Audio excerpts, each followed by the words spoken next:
Have you ever read The Sociopath Next Door? I don't live next door. Nevertheless, have you read it? No. Do you know what a sociopath is? Lack of conscience is the biggest trait. I'm really sure I don't know what you mean. I'm sure that you do, and now you're gonna gaslight me. Gaslight? Yeah, it's named after an old movie where a husband drives his wife insane by making her doubt herself. You make me doubt myself.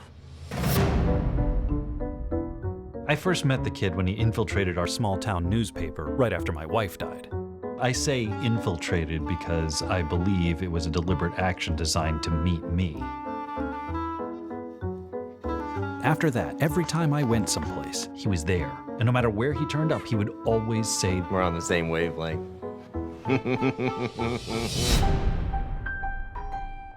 There are different types of sociopaths. Most of them live in the city. There are just a few stragglers up here. Do you have the money to tailgate me? What are you, crazy? You could have caused an accident. He's a sociopath. Oh, no, I have a sister-in-law who's one of those. I really, really don't like her.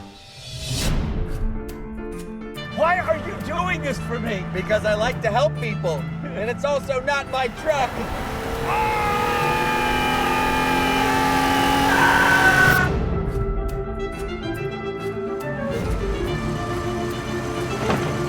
Watch the road! Did you ever crash? What? Crash!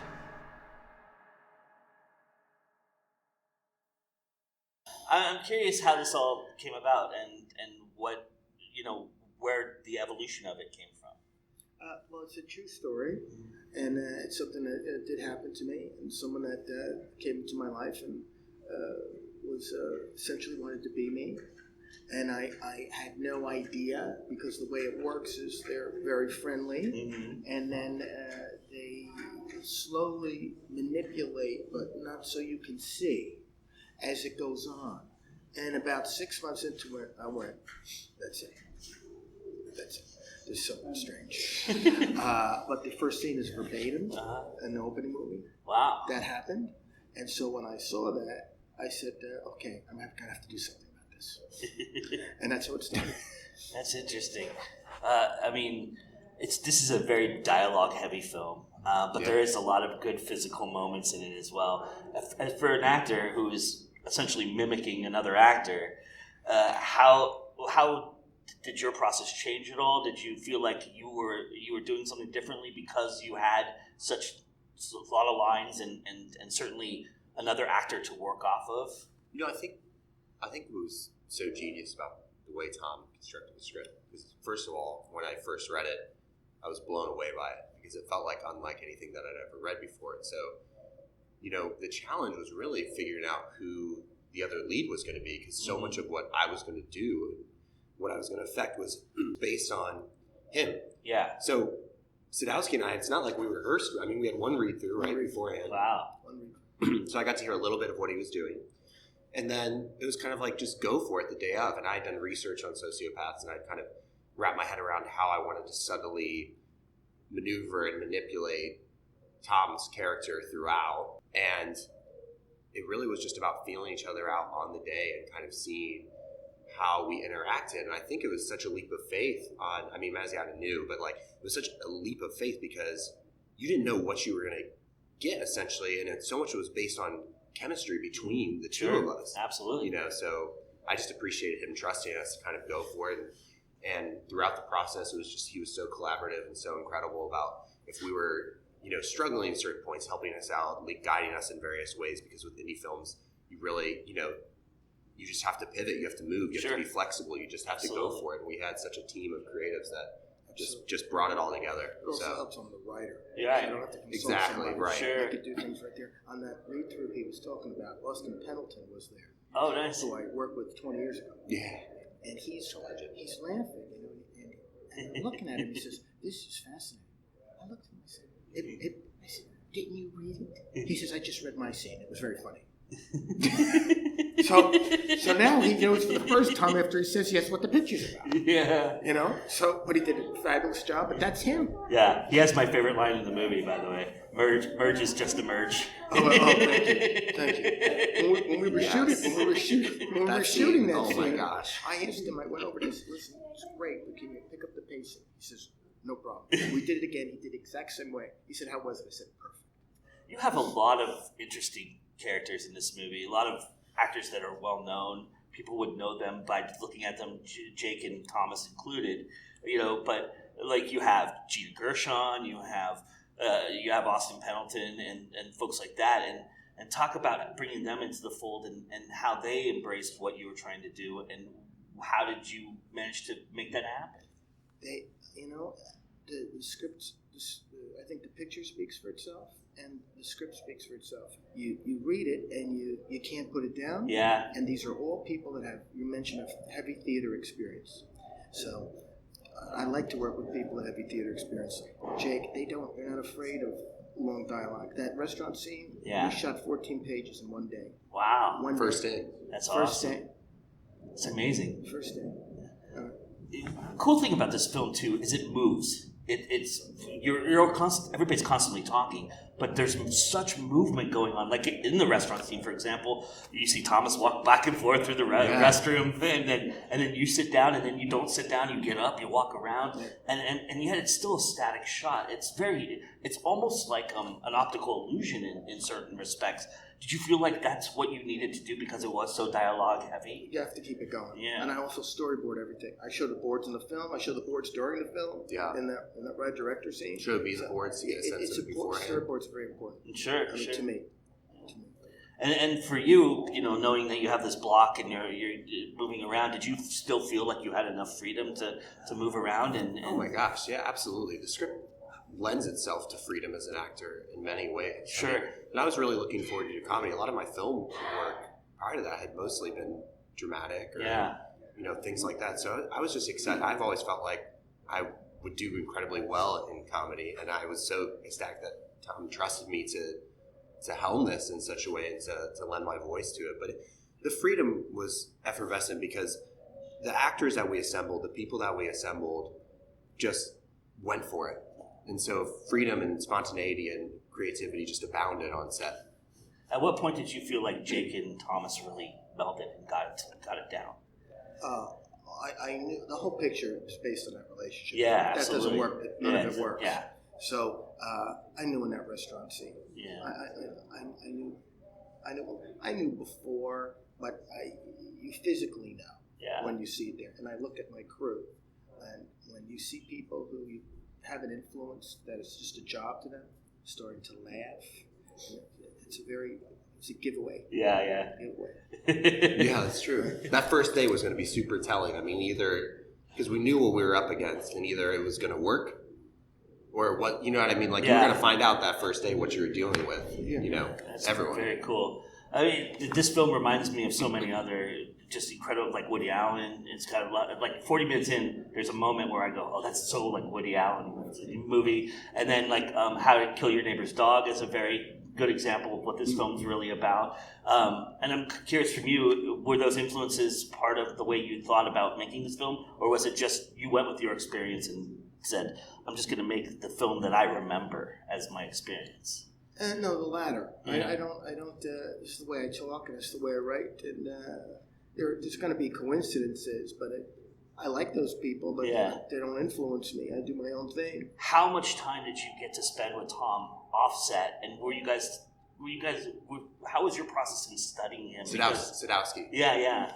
A lot. I mean, it was because he has a certain mannerism about him that people know. Yeah, not really prior to the film at all. Like I said, we just had the read through, but during, we had to spend all that time around each other because we talk almost 95% of the film together. So and we got along really well too. So we, I think sometimes it's almost a trap to get along with someone, depending on what your relationship is on set. I mean, you always want to be friendly, but you do want to be careful about spending too much time with people because you're trying to figure out what you're doing and compartmentalize and tell your part of the story without. And at some point, you might think you're a sociopath at that point, right? At this point, at the end, we were all going crazy. But I mean, legitimately, Sadowski was such a pleasure to work with because he just was open. He just was open to everything. And so I would spend a lot of time creepily kind of staring around corners, observing him quietly, and he'd catch me and we'd play. No, I'm just kidding. But like really, we just spent a lot of time together, and we had a good relationship and still do have a good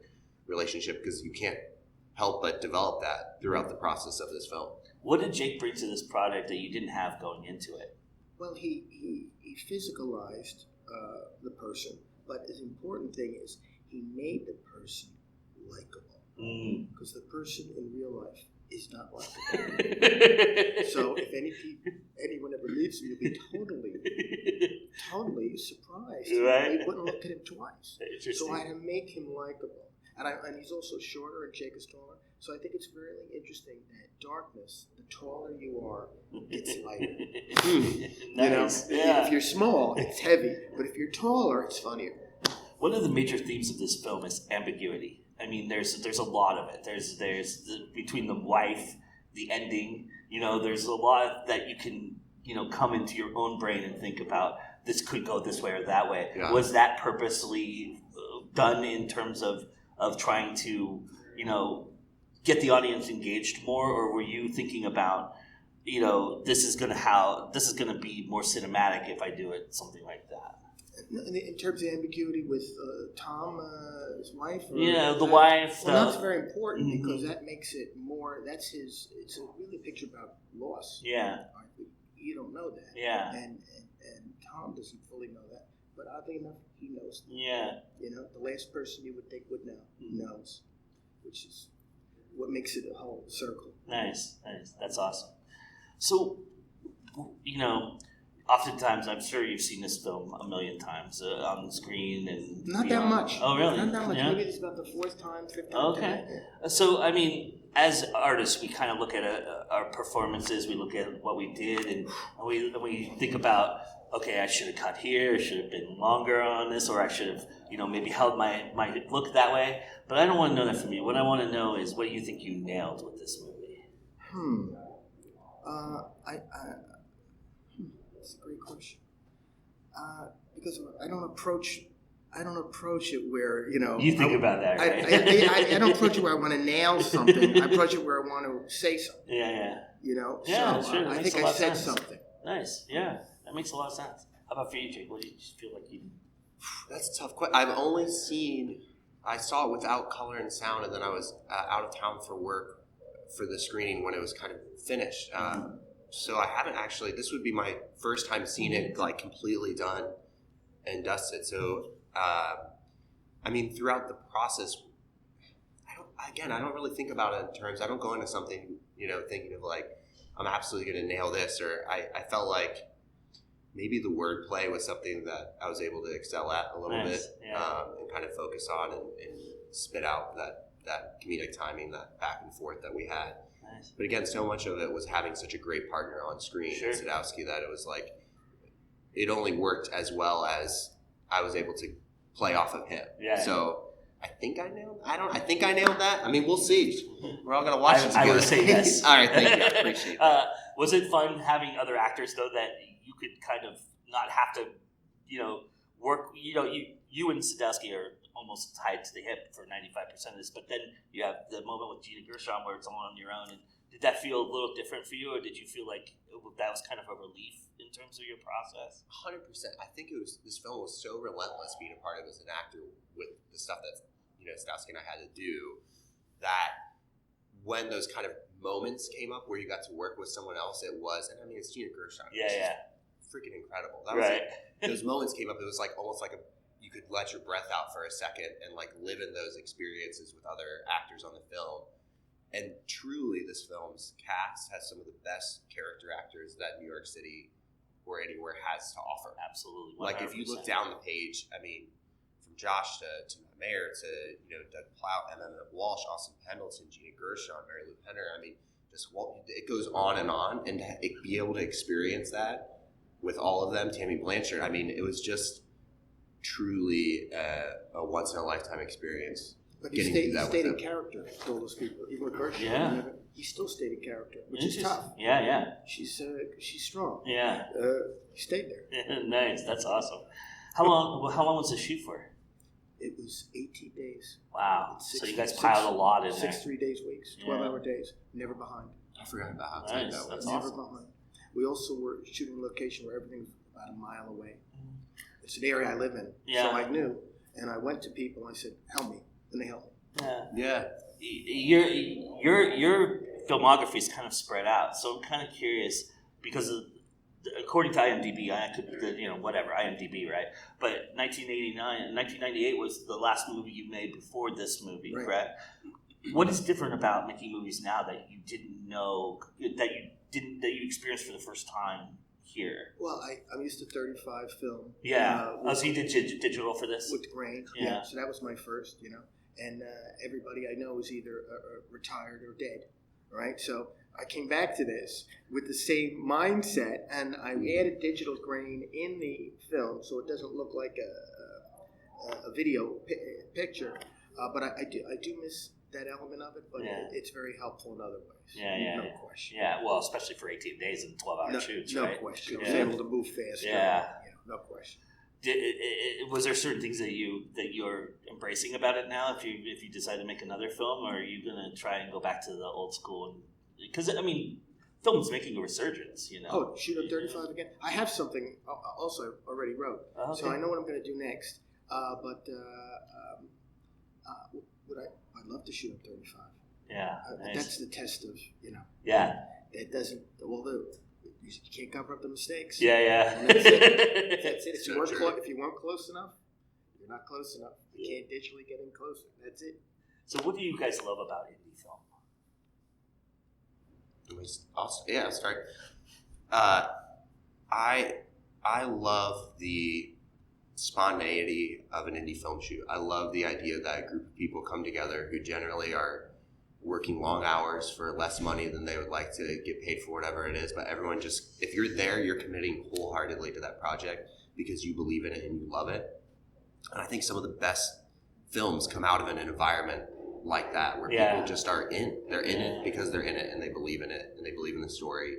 And there's always just magical moments that happen throughout that process that you can just take with you for the rest of your life. I love indie filmmaking. Is the best. It really is. There's nothing like it. I like that it's less formulaic, and I'm able to take risks and chances, because everything you see in this picture, that's the way people talk. At least that's the way they talk on the East Coast. All right? So, I'm depicting real people the way they talk. And that's the big attraction to it.